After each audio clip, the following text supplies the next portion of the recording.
말씀의 은혜가 되시기를 바랍니다. 자, 오늘 읽어드린 본문은 우리가 조금 앞뒤 문맥을 알아야 그 내용을 알 수 있는 말씀입니다. 오늘 본문에 등장하는 아브넬이라고 하는 사람은 사울 왕, 이스라엘의 첫 번째 왕인 사울 왕 밑에서 군사령관을 한 사람입니다. 그리고 오늘 본문에 나오는 요압이라고 하는 사람은 다윗 왕의 군사령관입니다.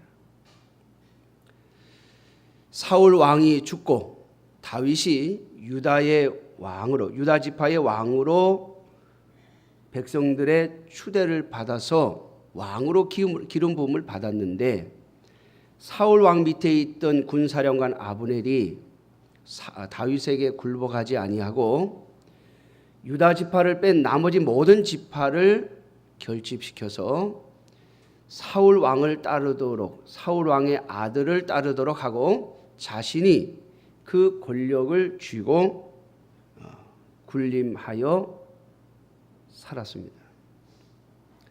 하나님이 다윗을 이스라엘의 왕으로, 사울 왕을 대신하여 사울 왕의 후계로 세운 것을 뻔히 알면서도 자신이 누려왔던 권력을 잃기 싫어서 사울 왕의 아들 이스보셋이라고 하는 사람을 왕으로 추대하면서 자신이 11지파에 대한 권력을 행사했습니다. 자, 그런데 7년 6개월의 세월이 흐르면서 다윗이 지배하고 있는 유다 왕국은 점점 강해졌고 나머지 11지파의 힘은 점점 약해졌습니다. 그러는 가운데 이 아브넬이 자신의 권력을 이용해서 자신이 섬겼던 사울 왕의 첩들을 자기의 여자들로 만듭니다. 이스보셋이 볼 때, 그의 사울 왕의 아들인 이스보셋이 볼 때 내 아버지의 첩들을 신하가 자기의 여자들로 취하니까 그것이 못마땅해서 아브넬 사령관에게 네가 신하로서 어떻게 이런 일을 할 수 있느냐고 질책을 합니다.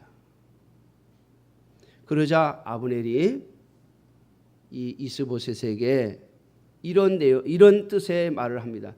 너를 왕으로 세워준 게 나 아니냐. 그런데 감히 내가 너를 왕으로 세워놨는데 내가 뭘 잘못했다고 내 잘못을 지적한다는 게 말이 되냐. 너는 나라를 잃을 것이다.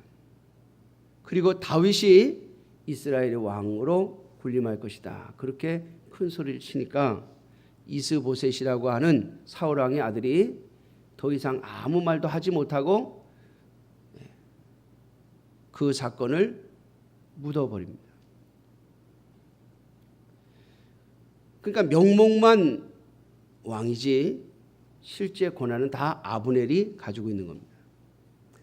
자, 이 사건을 기화로 해서 아브넬 장군은 이제 이 나라를 다윗에게 내어주어야 되겠구나. 점점 이스라엘이 약해지고 다윗의 왕국인 유다 왕국은 점점 강해지니 내가 더 이상 버텨봐야 별 실익이 없겠다는 생각을 가지고 이제 다윗 왕을 찾아가기 위하여 11지파를 모아놓고 다윗이 바로 하나님이 세운 이스라엘의 진정한 왕이다 라고 말하면서 그들의 동의를 받아냅니다. 그리고 나서 다윗 왕을 찾아가는 거예요. 그리고 다윗 왕에게 가서 온 이스라엘의 마음을 내가 당신에게 다 돌려놓겠다. 그러니 이제 당신은 전 이스라엘의 12지파의 왕이 될 것이다. 내 공을 인정해라. 나를 해치지 않겠다고, 나에게 위치를 주겠다고 약속을 받고 돌아갑니다. 다윗 왕은 전쟁을 해서 나머지 11지파를 점령할 수도 있겠으나 하나님의 백성들끼리 싸우는 것이 하나님 앞에서 합당하지 않은 것을 다윗은 알고 있기에 이 아브넬이라고 하는 이 사람의 악행을 알면서도 그것을 묻고 이스라엘 전체의 화합을 추구합니다. 그래서 아브넬을 살려 보내고 그에게 언약을 맺어줍니다. 자, 그런데 오늘 본문에 보면 다윗의 군사령관인 요압이 전쟁터에 나갔다 돌아와서 이 소식을 듣게 됩니다. 그래서 다윗 왕에게 가서 항의를 합니다. 어떻게 그를 그냥 보낼 수 있느냐? 어떻게 그와 평화 조약을 맺을 수 있느냐?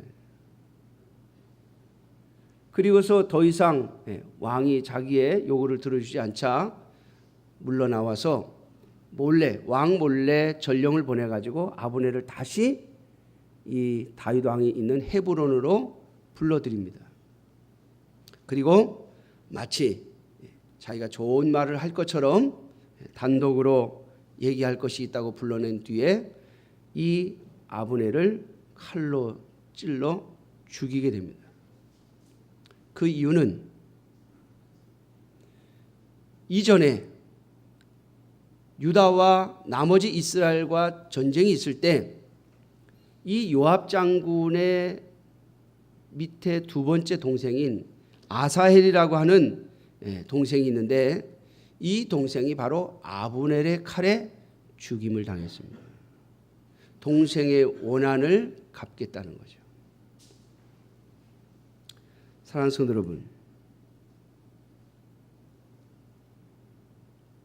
저는 오늘 이 말씀을, 이 내용을 가지고 여러분들에게 하나님의 심판이 반드시 있음을 다시 한번 저와 여러분들이 상기하기를 바랍니다.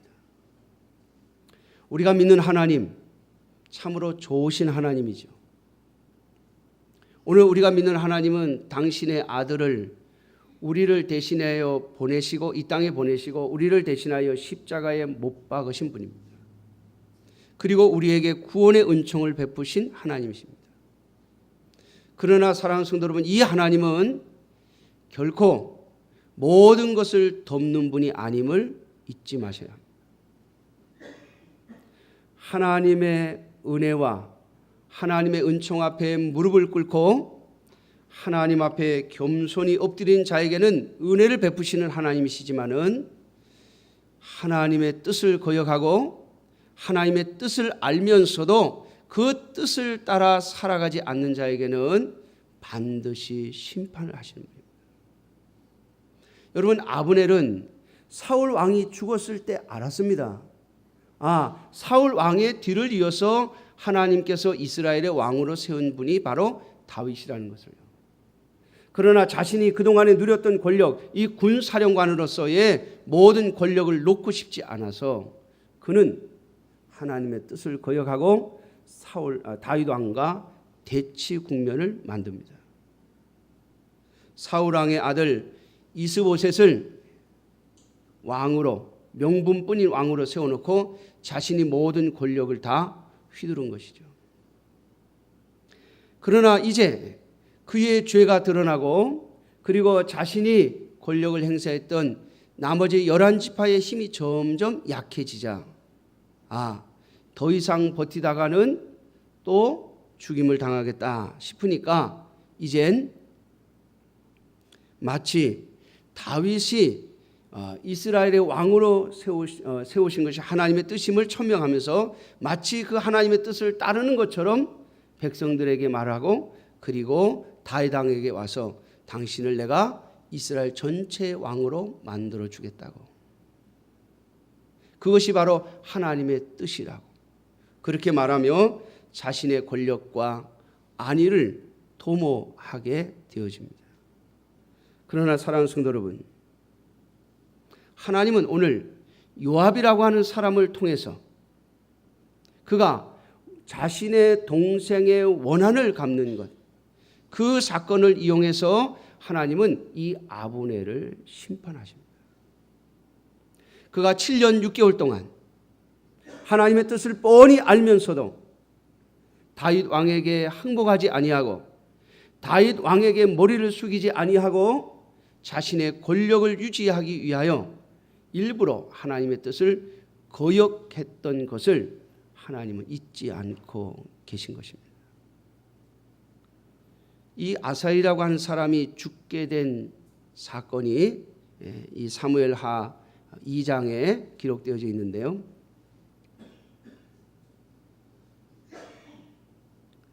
이 아사헬이 이 요압 장군과 아브넬이 전쟁을 할 때에 아브넬이 패해서 도망을 칩니다. 근데 이 아사헬은 달리기를 잘해요. 그래서 그의 다른 박쥐는 노루와 같다 그랬어요. 노루가 뛰는 것처럼 빨리 달리다 보니까 내가 아브넬을 쫓아가면 아브넬을 죽일 수 있을 것이다 라고 생각하고 끝까지 아브넬을 쫓아갑니다. 아브넬이 쫓아오는 이 아사헬에게 너 왜 나만 따라오냐? 여기 다른 병사들도 있는데 다른 데로 가고 나 따라오는 것을 멈추라. 그리고 경고를 합니다. 근데 이 아사헬이 그 경고를 듣지 않고 끝까지 쫓아가다가 이 아브넬이 뒤를 향하여 찌른 창에 꽂혀서 죽습니다.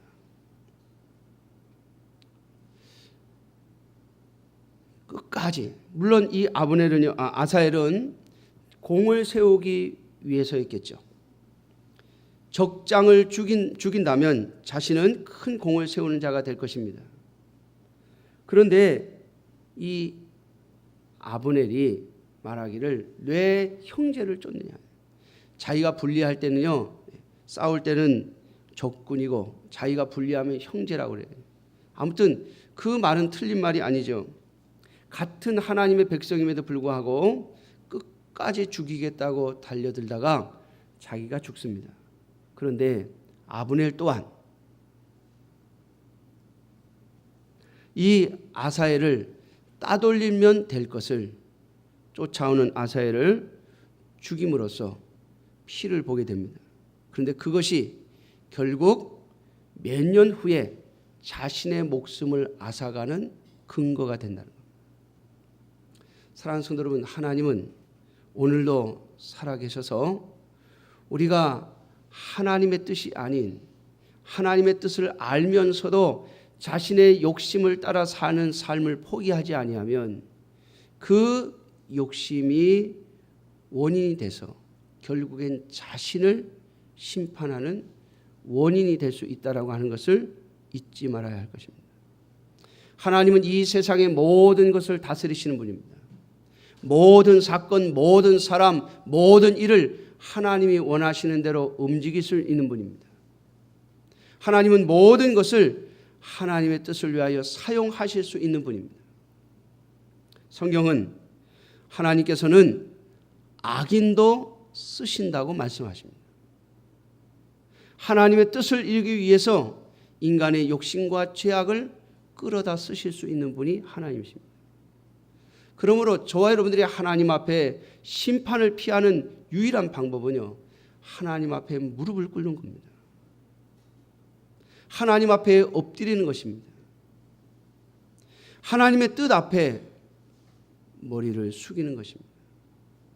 아브넬은 만일 사울 왕이 죽었을 때 하나님께서 다음 이스라엘 왕으로 다윗을 세우셨음을 알고 있었습니다. 하나님께서 알려주신 그 마음을 가지고 다윗 왕에게 굴복했더라면 다윗 왕은 그에게 모든 자리를 허용했을 것입니다. 왜냐하면 오늘 우리가 다 읽지는 않았습니다만은 사무엘 3장에 보면 이 아브넬이 죽은 것을 온 백성이 슬피 여겼습니다. 이스라엘 백성들이 압니다. 아브넬만한 장군이 없다는 것을. 아브넬만큼 이스라엘에 큰 장군이 없다는 것을 온 백성이 알기에 다윗은 그의 그 용맹함과 그리고 장수로서의 모든 재주를 이스라엘을 위하여 사용할 수 있도록 해줬을 것입니다. 그런데 그는 하나님의 뜻을 뻔히 알면서도 자신의 권력을 놓지 아니라고 하려는 욕심 때문에 결국 자신의 생명 이름을 자초하고 만 것입니다. 사랑하는 성도 여러분, 하나님은 하나님의 뜻을 알면서도 그 뜻을 고의적으로 거스르는 자들에 대하여 결코 그냥 있는 분이 아님을 잊지 마십시오. 그러므로 저와 여러분들에게 하나님의 뜻을 알게 하셨다면, 저와 여러분들에게 하나님의 은혜를 깨닫게 하셨다면, 여러분 그 하나님의 뜻 앞에 온전히 엎드리는 저와 여러분들이 되어지시기를 주님의 이름으로 축원합니다. 제가 자주 하는 말이 있죠. 여러분, 하나님께서 우리에게 명령하셨을 때 그 일이 아무리 힘들어도 그 명령을 준행하는 자에게 하나님의 은혜가 있습니다. 하나님의 명령인 줄 알고 하나님의 뜻인 줄 알면서도 그것을 거절하면 자기만 손해를 봅니다. 당장 내가 그 일을 감당하지 않으면 나에게 편안함이 있을지 모르겠으나 여러분, 그 일을 감당하지 않음이 우리에게 화근이 될 것입니다. 오늘 이 아브넬은 하나님께서 이미 알게 하신 것처럼 이스라엘의 왕은 다윗이었음을 알았음에도 불구하고 자신의 권력을 유지하려고 7년 6개월 동안 하나님의 뜻을 거절한 그 심판의 대가를 받게 되었습니다. 여러분, 그러면 요압은 어떻습니까? 요압은 여러분 다윗 왕국의 가장 위대한 장수입니다. 모든 전쟁에 이 요압 장군이 앞장서서 다윗의 왕국을 넓힌 사람이 바로 이 요압 장군입니다. 다윗의 모든 싸움에 앞장선 가장 용맹스러운 장수입니다. 자, 그런데 그는 다윗 왕의 뜻을 따르지 않았습니다. 다시 말하면 다윗 왕에게 순종하기 위하여 장수 노릇을 한 것이 아니라 자신을 위해서 장수 노릇을 했다는 겁니다.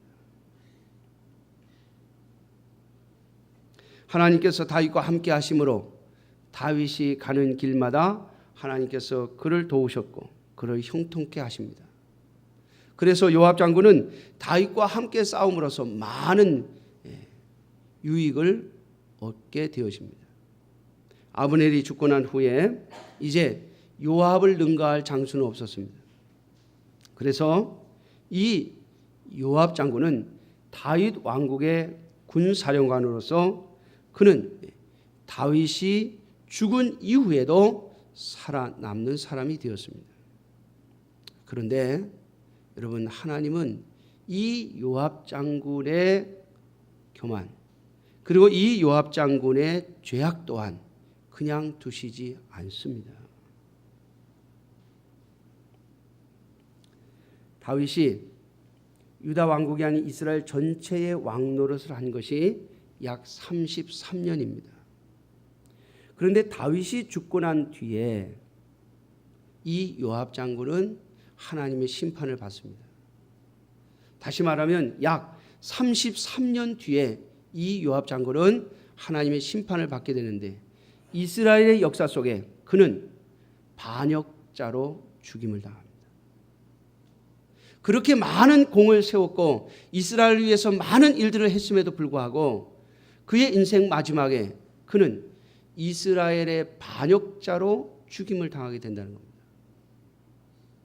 열왕기상 2장과 3장에 가면 이 다윗이 죽고 난 후에 이 요압 장군이요, 하나님이 세우신 솔로몬을 왕으로 섬기지 아니하고 아도니아라고 하는 다윗 왕의 다른 아들을 왕으로 옹립하려고 했다가 그 계획이 실패로 돌아가고 이 요압 장군은 솔로몬 왕 아래에서 반역자로 죽임을 당하게 되어집니다.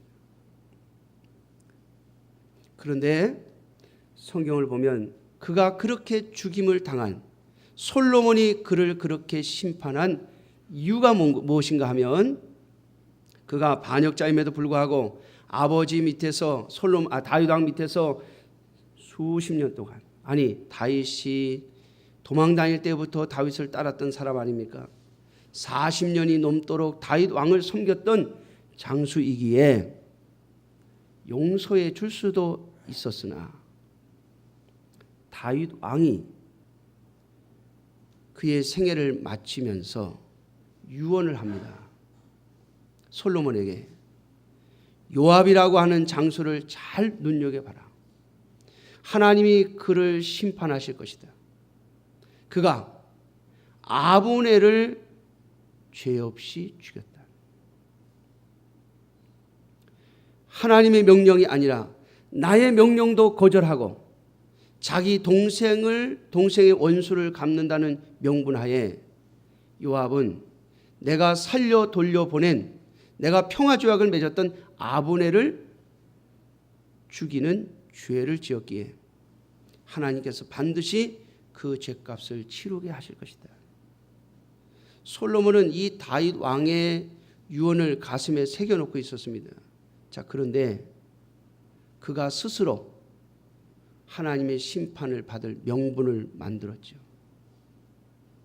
솔로몬이 왕이 되었는데 다윗의 다른 아들 아도니아를 옹립하고 솔로몬을 제거하려고 했던 사람이 바로 이 요압 장군이 되었습니다. 여러분, 솔로몬의 입장에서 그를 살려둘 수 없었죠. 왕을 죽이려 했던 자였습니다. 뿐만 아니라 솔로몬의 아버지인 다윗이 하나님이 그를 심판하실 거라고 유언을 했고 그를 심판해야 한다고 유언을 했습니다. 그런데 그가 심판을 받을 이유가 생겼잖아요. 그래서 솔로몬의 손에 의해서 이 요압은 죽임을 당하게 됩니다. 사랑하는 성도 여러분, 33년이 지나도 하나님은 잊지 않고 기억하고 계십니다. 여러분, 하나님의 무서움이 여기에 있습니다. 그러므로 내가 잊어버렸다고 해서, 다른 사람들이 다 잊어버렸을 거라고 해서 아무도 나를 심판할 수 없다라고 생각하고 교만한 것은 하나님의 심판을 자초하는 일이 될 것입니다. 만일 저와 여러분들이 언제 어느 때든지 우리의 가슴에 걸리는 것이 있다, 내 마음에 걸리는 것이 있다면 하나님 앞에 엎드려 무릎을 꿇어야 할 것입니다. 오직 하나님만이 용서하시고 하나님만이 은혜를 베푸실 수 있음을 잊지 마십시오. 아무도 나를 심판할 수 없고 아무도 나를 건드릴 수 없다고, 내 권력을 누가 건드릴 수 있느냐고 말하는 것처럼 어리석은 일은 없습니다. 아브넬도 요압도 참으로 훌륭한 장수들이었지만 그들은 하나님의 심판을 두려워하지 않았습니다. 사랑하는 성도 여러분, 다윗의 위대함이 어디에 있습니까? 다윗의 위대함은 그가 죄를 우리보다 덜 졌기 때문이 아닙니다. 그가 훌륭한 일을 많이 했기 때문도 아닙니다. 그는 하나님을 두려워할 줄 아는 사람이었습니다. 하나님이 두려워서 사울 왕도 죽이지 않은 것이고, 하나님이 두려워서 이스라엘 백성들과의 싸움도 하지 않으려고 했던 것이고, 하나님이 두려워서 범죄했을 때 하나님 앞에 엎드려 그렇게 울며 불며 회개했던 것입니다. 하나님이 두려웠기에 다윗은 하나님의 심판을 받을 때에도 결코 교만하지 않았습니다. 하나님을 원망하거나 하나님 앞에 불평하지 않았습니다. 하나님이 주시는 심판이라면 내가 이 심판도 달게 받아야 된다고 생각했던 사람이 다윗입니다. 사랑하는 성도 여러분, 그래서 다윗은 하나님의 나라의 역사 속에 영원히 남는 자가 된 것입니다. 사랑하는 성도 여러분, 기억하십시오. 하나님의 심판을 두려워할 줄 알아야 오늘 저와 여러분들이 하나님의 은혜와 은총을 입을 수 있습니다. 그러므로 언제나 어느 때나 하나님께서 우리의 심령에 걸리는 것을 만들어 주신다면, 그것을 깨닫게 하신다면 하나님 앞에 겸손히 엎드려 은혜와 은총을 구해야 할 것입니다. 하나님을 두려워함으로 말미암아 우리가 생각지도 못한 날에 하나님의 심판이 임하는 어리석은 삶을 살지 않기를 주님의 이름으로 축원합니다. 아브넬은 7년 6개월 만에, 그리고 요압 장군은 33년 뒤에 하나님의 심판을 받아 이스라엘의 가장 위대했던 장수 둘이 비참한 죽음으로, 그리고 반역자의 죽음으로 그들의 인생을 끝내버렸다고 하는 것을 저와 여러분들은 깊은 교훈으로 받아야 할 것입니다. 기도하겠습니다. 오늘도 살아계셔서